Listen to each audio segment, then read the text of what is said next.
Wealth அப்படினாலே finance தான் அப்படின்னு சொல்லி நினைக்கிறனால முதலாவது ஃபைனான்ஸ்லேருந்தே ஆரம்பிக்கலாம். ஸோ ஃபினான்ஷியல் வெல்த் இது நம்முடைய வாழ்க்கையில் ரொம்ப முக்கியமான ஒரு சொத்து அப்படின்னு சொல்லி சொல்லலாம்.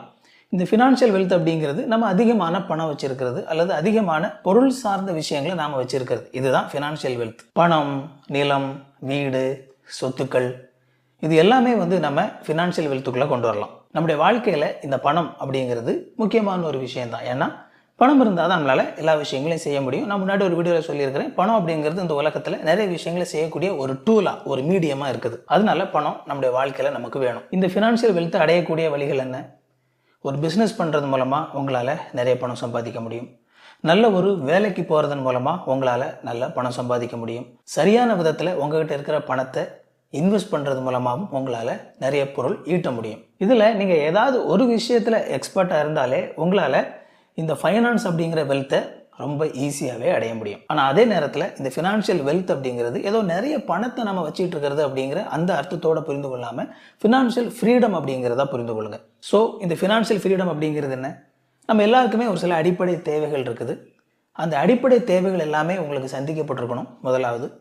இரண்டாவது, ஒருவேளை ஒரு சில செலவுகள் பண்ணணும் அப்படிங்கிற சூழல் வரும் பொழுது நீங்கள் கொஞ்சம் தைரியமாக உங்களால் செலவு பண்ண முடியணும். இதுவெல்லாம் இருந்தாலே உங்களுக்கு பேசிக்காகவே ஒரு ஃபினான்ஷியல் ஃப்ரீடம் இருக்குது அப்படின்னு சொல்லி அர்த்தம். இரண்டாவது, சோஷியல் வெல்த், ஒரு சமூக அந்தஸ்து. சமூகத்தில் உங்களுக்கான ஒரு பாப்புலாரிட்டி அல்லது ஸ்டேட்டஸ் அப்படின்னு சொல்லி சொல்லலாம். இதுவும் கூட வெல்த்தில் வரக்கூடியது. ஒரு சரியான சோஷியல் வெல்த் அப்படிங்கிறது நீங்கள் அதை தேடி போனதாக இல்லாமல் அது உங்களை தேடி வந்ததாக இருக்கணும்.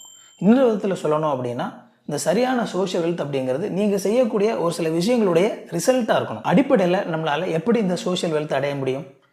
மக்களுக்கு நன்மை செய்கிறதன் மூலமாக நம்மளால் இந்த சோஷியல் வெல்த் அடைய முடியும். மக்களுக்கு உதவி செய்கிறது அப்படின்னு சொல்லி வரும் பொழுது ஏதோ வெறுமனே நம்ம பணம் கொடுக்கறது மட்டும்தான் மக்களுக்கு உதவி செய்கிறது அப்படின்னு சொல்லி நினைக்க வேண்டிய அவசியம் இல்லை. அவங்களுக்கு தெரியாத ஒரு விஷயத்த சொல்லி கொடுக்கறது, அவங்கள சரியான விதத்தில் கைட் பண்ணுறது, ஒருவேளை கொஞ்சம் அமைதியாக உட்காந்து அவங்க பேசுகிறத கேட்குறது, இது எல்லாமே கூட மக்களுக்கு உதவி செய்கிறது தான்.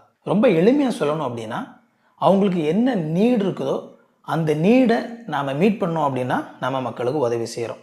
இப்படி நாம் செய்யும் பொழுது இந்த சோஷியல் ஸ்டேட்டஸ் அப்படிங்கிறது அதனுடைய ரிசல்ட்டாக நமக்கு கிடைக்குது. அண்ட் இது வரைக்கும் சேனலை சப்ஸ்கிரைப் பண்ணல அப்படின்னா சேனலை சப்ஸ்கிரைப் பண்ணிக்கோங்க. உங்களுக்கு நோட்டிஃபிகேஷன் நினச்சிங்க அப்படின்னா பெல் பட்டனை கிளிக் பண்ணிக்கோங்க. இன்னொரு சூப்பரான வீடியோவில் சந்திப்போம் friends. Thank you. God bless you.